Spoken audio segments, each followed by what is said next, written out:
Hello दोस्तों, welcome to my channel knowledge Giri. मैं प्रदीप आज आप लोग को सिखाऊंगा आईटी सिस्टम के एक इम्पॉर्टेंट टॉपिक डिजिटल इंडिया या फिर डिजिटल इंडिया पोर्टल के बारे में। ये जो है IT system subject first year diploma में ग्रुप बी वालों को पढ़ना है ना। और ये जो टॉपिक है बहुत ही इम्पॉर्टेंट टॉपिक है, साथ ही साथ ये इंटरेस्टिंग टॉपिक है। इस टॉपिक से आपके सेमेस्टर एग्ज़ाम में क्वेश्चन आने के बहुत ज़्यादा चांसेस हैं। तो मैं आज ये टॉपिक कवर करने वाला हूँ। ये टॉपिक जो है आईटी सिस्टम सब्जेक्ट में फर्स्ट सेम वालों को पढ़ना है, फर्स्ट सेम में ग्रुप बी वालों को पढ़ना है। तो ये जो टॉपिक है डिजिटल इंडिया या फिर इसी को हम बोल सकते हैं डिजिटल इंडिया पोर्टल, इसके बारे में हम लोग आज जानेंगे। तो चलिए स्टार्ट करते हैं। डिजिटल इंडिया या फिर डिजिटल इंडिया पोर्टल क्या है? तो digital India is an MBS project of government of India. ये जो आपका डिजिटल इंडिया जो है या फिर डिजिटल इंडिया पोर्टल जो है आपका भारत सरकार का महत्वकांक्षी परियोजना थी। जो एमबीएस होता है ना, एमबीएस का हिंदी होता है महत्वकांक्षी, प्रोजेक्ट मीन्स परियोजना। तो आपका डिजिटल इंडिया या फिर डिजिटल इंडिया पोर्टल जो है भारत सरकार की महत्वकांक्षी परियोजना थी। फिर सेकंड पॉइंट है, its purpose is to make the country digitally empowered in the field of technology. ये जो डिजिटल इंडिया है इसका मेन पर्पस यह है कि हमारी कंट्री को कंट्री को जो है डिजिटल रूप से सशक्त बनाया जाए, मतलब अधिकार प्रदत्त किया जाए। किस फील्ड में? तो टेक्नोलॉजी के फील्ड में। मतलब ये कह रहा है ये पॉइंट कि इसका जो डिजिटल इंडिया का जो मेन पर्पस था वो ये था कि हमारी कंट्री को डिजिटली रूप से टेक्नोलॉजी के फील्ड में सशक्त बनाया जाए। फिर आगे बढ़ते हैं दोस्तों। It was launch on 1 July 2015। ये आपका जो डिजिटल इंडिया है ये 1 जुलाई 2015 को लॉन्च किया गया। फिर आगे पॉइंट देखते हैं। The main objective was to make the government service easily available to the people. ये जो डिजिटल इंडिया है इसका मेन पर्पस ये था कि गवर्नमेंट की जो सर्विसेज हैं वो पीपुल के पास, मतलब लोगों के पास आसानी से पहुंच सके, आसानी से अवेलेबल हो सके। जो गवर्नमेंट के द्वारा जो परियोजनाएं चलाई जाती है या उनके जो भी सर्विसेज है, जो भी सुविधाएं दी जाती है, वो उनका लाभ लोगों तक आसानी से पहुंच सके। फिर नेक्स्ट पॉइंट है, the prime minister mister Narendra Modi launch the campaign on 1 July 2015 at Delhi in यहाँ पे इंडिया नहीं, इंदिरा गांधी होगा, इंदिरा गांधी इंडोर स्टेडियम। मतलब ये जो आपका डिजिटल इंडिया ये है ना, इनको जो है हमारे माननीय प्रधानमंत्री मिस्टर नरेंद्र मोदी ने लॉन्च किया था 1 जुलाई 2015 को दिल्ली के इंदिरा गांधी इंडोर स्टेडियम में। दिल्ली के इंदिरा गांधी इंडोर स्टेडियम में इसको लॉन्च किया था। किसको? डिजिटल इंडिया को, डिजिटल इंडिया पोर्टल को।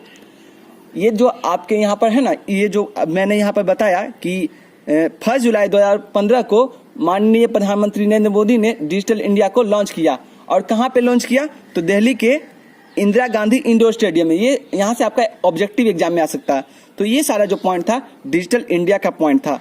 इन सभी पॉइंट को आप एग्जाम में आसानी से लिख सकते हैं। साथ ही साथ मैं आगे बढ़ता हूँ। अब जो है इसका मेन एम क्या था? तो आपका द मेन एम और main purpose of digital India या फिर डिजिटल इंडिया पोर्टल, जो डिजिटल इंडिया या फिर डिजिटल इंडिया पोर्टल है, इसका मेन एम या फिर मेन पर्पस था to provide online infrastructure for various government services. मतलब ये जो है इसके जरिए, डिजिटल इंडिया के जरिए ऑनलाइन रूप से जो गवर्नमेंट की जो सर्विसेज हैं उसको लोगों तक प्रदान की जाए, उसका एक ढांचा तैयार हो। इंफ्रास्ट्रक्चर मीन्स होता है ढांचा, है ना, प्रारूप, वो तैयार हो। फिर second point, to provide high speed internet connectivity to rural areas. मतलब दोस्तों आप लोगों ने 2015 के बाद सुना था कि जो हमारे माननीय प्रधानमंत्री हैं वो डिजिटल इंडिया के जरिए सारे गांव को डिजिटली कनेक्ट करना चाहते हैं। वो सारे गांव को हाई स्पीड इंटरनेट से जोड़ना चाहते हैं। तो ये कैसे पॉसिबल हुआ, इसीलिए इसके लिए उन्होंने डिजिटल इंडिया को लॉन्च किया। तो ये जो डिजिटल इंडिया है उसमें उसका एक मेन पर्पस ये भी था कि पूरे रूरल एरिया को हाई स्पीड इंटरनेट से जोड़ा जाए। फिर ये तो हो गया आपका मेन पर्पस डिजिटल इंडिया का। फिर आगे है digital India has 3 core component. फिर जो डिजिटल इंडिया है इनके 3 महत्वपूर्ण कंपोनेंट है, पहलू है ना, वो देखते हैं क्या क्या है। Development of secure and stable digital infrastructure, मतलब डिजिटल इंडिया का 3 जो मेन कंपोनेंट है ना, इसमें पहला ये है कि सबसे सिक्योर और स्टेबल एक प्रारूप तैयार करना डेवलपमेंट के लिए। किसी भी देश के डेवलपमेंट के लिए जो आपका इंफ्रास्ट्रक्चर होता है वो सिक्योर होना चाहिए, है ना, और स्टेबल, डिजिटल रूप से सिक्योर होना चाहिए और स्टेबल होना चाहिए। ये आपका फर्स्ट कंपोनेंट था। सेकेंड कंपोनेंट था delivery of government services digitally, मतलब गवर्नमेंट के द्वारा जो सुविधाएं दी जाती है वो लोगों तक इजिली डिजिटल माध्यम से क्या हो, डिलीवर हो सके। तो वही मतलब डिलीवर होना मीन्स पहुंच सके। कैसे? तो डिजिटल माध्यम से गवर्नमेंट की जो भी सुविधाएं हैं वो डिजिटल माध्यम से लोगों के पास पहुंच सके। ये आपका दूसरा कंपोनेंट था। आगे देखते हैं दोस्तों तीसरा कंपोनेंट क्या है। फिर आपके जो डिजिटल इंडिया के तीसरा जो कंपोनेंट है ना, यूनिवर्सल डिजिटल लिटरेसी। ये आपका डिजिटल इंडिया का तीसरा कंपोनेंट है। तो भी जो मैंने बताया आप लोग को कि ये जो थर्ड कंपोनेंट है डिजिटल इंडिया का, यूनिवर्सल डिजिटल लिटरेसी, मतलब ये है कि सभी को, है ना, सभी जगह डिजिटल साक्षरता को डेवलप करना। मीन्स ये जो तीसरा कंपोनेंट है कि सभी के पास डिजिटल जो साक्षरता होती है उसका नॉलेज होना, मतलब सभी लोग जो है बन सके। अब जो दोस्तों हैं हम आगे के टॉपिक पे आते हैं, मीन्स डिजिटल इंडिया का जो आगे का पॉइंट है उस पे आते हैं। Pillars of digital India. अब देखिए डिजिटल इंडिया के कुछ पिलर्स होते हैं, है ना। आपके एग्जाम में ये क्वेश्चन आ सकता है, what is digital India and write its pillar of digital India, या write pillar of digital India. तो उसको लिखना आपको। तो देखिए पहला क्या, ब्रॉडबैंड हाईवे। आपका जो डिजिटल इंडिया का फर्स्ट पिलर है वो है ब्रॉडबैंड हाईवे। सेकेंड पिलर है universal access to phone. Third pillar है पब्लिक इंटरनेट एक्सेस प्रोग्राम। ये जो है आपके डिजिटल इंडिया के 3 इंपॉर्टेंट पिलर है। अब जो दोस्तों इसके बाद जो मैंने बताने वाला हूं वो आपके एग्जाम में आने के ज्यादा चांसेस है 4 मार्क्स में। तो अभी जो मैं बताने जा रहा हूं उसको आप लोग ध्यान से देखिएगा और नोट करिएगा। तो देखिए services under digital India portal, मतलब आपके जो डिजिटल इंडिया है या फिर डिजिटल इंडिया पोर्टल है इसके अंतर्गत कुछ सर्विसेज आते हैं, है ना। तो वो कौन कौन से हैं उसको हम लोग देखते हैं। और ये जो क्वेश्चन है आपके एग्जाम में आने के ज्यादा चांसेस हैं। जब भी ये क्वेश्चन आएंगे 4 मार्क्स में आएंगे या फिर 6 मार्क्स में तब आएंगे जब पूछेंगे कि what is digital India and right services under digital India. तो हम देखते हैं कि डिजिटल इंडिया के अंतर्गत कौन कौन से सर्विसेज आते हैं। पहला पैन कार्ड। आप जो है डिजिटल इंडिया पोर्टल के जरिए आप क्या कर सकते हैं, पैन कार्ड बनवा सकते हैं, है ना। पहले जो आप लोग पैन कार्ड बनवाते थे तो बहुत ज़्यादा समय लग जाता था पैन कार्ड बनाने के लिए। हम लोग को किसी ऑफिस में जाकर, शायद ब्लॉक में जाके बहुत सारे 2-3 दिन लग जाते थे, कभी कभी महीनों लग जाते थे, तब जाके हम लोग का काम हो पाता था। लेकिन आज जो है डिजिटल इंडिया पोर्टल के जरिए आप घर बैठे खुद से आप पैन कार्ड के लिए अप्लाई कर सकते हैं। फिर सेकेंड है मोबाइल एंड डीटीएच रिचार्ज। आप जो है डिजिटल इंडिया पोर्टल के जरिए आप अपना मोबाइल और डीटीएच रिचार्ज कर सकते हैं। थर्ड आपका है इलेक्ट्रिसिटी बिल, गैस बिल, मतलब आप जो है डिजिटल इंडिया के जरिए आप अपना इलेक्ट्रिसिटी बिल और गैस का बिल जो है वो पेमेंट कर सकते हैं डिजिटल इंडिया पोर्टल के जरिए। फिर आपका थर्ड पॉइंट है ITR, इनकम टैक्स रिटर्न। आप जो है डिजिटल इंडिया पोर्टल के जरिए आप इनकम टैक्स रिटर्न, मतलब इनकम टैक्स अपना आप पे कर सकते हैं। फिर आपका नेक्स्ट पॉइंट है, मतलब नेक्स्ट सर्विस जो है वो है GST। ये GST के बारे में सभी लोग परिचित होंगे। GST का फुल फॉर्म होता है गुड्स एंड सर्विसेज टैक्स।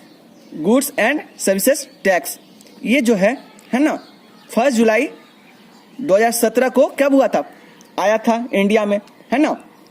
तो आप जो है डिजिटल इंडिया पोर्टल के जरिए आप GST पे कर सकते हैं। फिर आपका डिजिटल सिग्नेचर, मतलब डिजिटल इंडिया या फिर डिजिटल इंडिया पोर्टल के जरिए आजकल क्या होता है, डिजिटल सिग्नेचर किया जाता है। जैसे आप लोग आवासीय, जाति, आय ये सब बनवाते थे तो पहले बहुत लंबे समय तक आपको ऑफिस में लाइन लग के जमा करना पड़ता था ब्लॉक में जाके, लेकिन आज क्या है, आप घर बैठे ऑनलाइन जाति प्रमाण पत्र, आवासीय प्रमाण पत्र, आय प्रमाण पत्र के लिए आवेदन कर सकते हैं। और उसके बाद वो क्या होते हैं, डिजिटली सिग्नेचर करते हैं जो ब्लॉक में अधिकारी रहते हैं। इसके पहले क्या होता था, आपके पेपर पे सिग्नेचर होता था, लेकिन अब क्या है, डिजिटली सिग्नेचर होता है और आप उसको डाउनलोड कर सकते हैं। तो फिर आपका नेक्स्ट है सर्विस क्या है, व्हीकल्स इंश्योरेंस। आप जो है डिजिटल इंडिया पोर्टल के जरिए आप अपने वाहनों का क्या करवा सकते हैं, इंश्योरेंस करवा सकते हैं। फिर है पासपोर्ट, आप जो है डिजिटल इंडिया पोर्टल के जरिए आप अपना पासपोर्ट बनवा सकते हैं। फिर है वोटर आईडी कार्ड, आप जो है डिजिटल इंडिया पोर्टल के जरिए आप अपना वोटर आईडी कार्ड बनवा सकते हैं। फिर शॉपिंग पोर्टल, जिस तरह से दोस्तों आप लोग अमेजन, फ्लिपकार्ट पर शॉपिंग करते हैं ऑनलाइन, उसी तरह से डिजिटल इंडिया पोर्टल के जरिए भी आप लोग क्या कर सकते हैं, शॉपिंग कर सकते हैं, है ना। फिर जॉब पोर्टल, आप जो है डिजिटल इंडिया पोर्टल के जरिए जॉब पोर्टल मतलब नौकरी के लिए देख सकते हैं कि आपका किस कंपनी में आप लोग के लिए सीट खाली है या फिर कहाँ पे वैकेंसी निकली हुई है। इन सब के लिए आप डिजिटल इंडिया पोर्टल पे जाके देख सकते हैं। फिर आपका है मेडिकल सर्विसेज, आप जो है डिजिटल इंडिया के जरिए या फिर डिजिटल इंडिया पोर्टल के जरिए जो मेडिकल की सर्विसेज हैं उसका लाभ ले सकते हैं। फिर आपका है UIDAI, अब इसका नाम तो आप लोगों ने सुना ही होगा। डिजिटल इंडिया पोर्टल के जरिए आप क्या कर सकते हैं, आप अपना आधार बनवा सकते हैं। फिर है account opening, digital India portal के जरिए आप अपना अकाउंट ओपन करवा सकते हैं। जिस तरह से अभी देखिए दोस्तों कोरोना काल है ना, अगर ये नहीं होता, मान लीजिए डिजिटल इंडिया नहीं होता तो हम लोग को काफी सारे प्रॉब्लम को फेस करना पड़ता, लेकिन डिजिटल इंडिया जब आ चुकी है तो हम लोग को इस सिचुएशन में काफी इसका लाभ मिल रहा है। तो डिजिटल इंडिया जो है हमारे लिए वरदान साबित हुआ है। अब देखिए ये जो UIDAI है ना, ये आप इस पर क्या कर सकते हैं, आप अपना आधार बनवाते हैं, आप अपना मतलब आधार का फोटो चेंज करवा सकते हैं, मतलब जो भी अगर त्रुटियां हो आपके आधार में उसको ठीक करवा सकते हैं। तो ये वेबसाइट है, आप इस पे जाके अपना आधार बनवाते हैं या फिर उससे रिलेटेड जो त्रुटि होती है उसको सही करते हैं। अब इसका फुल फॉर्म क्या है, इसको मैंने यहाँ पे लिखा है, unique identification authority of India. दोस्तों इसी के साथ आपका ये जो टॉपिक है डिजिटल इंडिया है ना, या फिर इससे रिलेटेड जो सर्विसेज हैं ये समाप्त होता है। दोस्तों ये जो टॉपिक है आपके लिए बहुत ही इंपॉर्टेंट है, आपके एग्जाम में आने के इसके बहुत ज्यादा चांसेस है। तो दोस्तों आज के लिए इतना ही। दोस्तों आप लोग कमेंट करके बताइए कि आपको ये वीडियो कैसा लगा, तब मैं आपके लिए इसी तरह से IT सिस्टम के और सारे टॉपिक लाता रहूंगा। आज के लिए इतना ही, थैंक यू।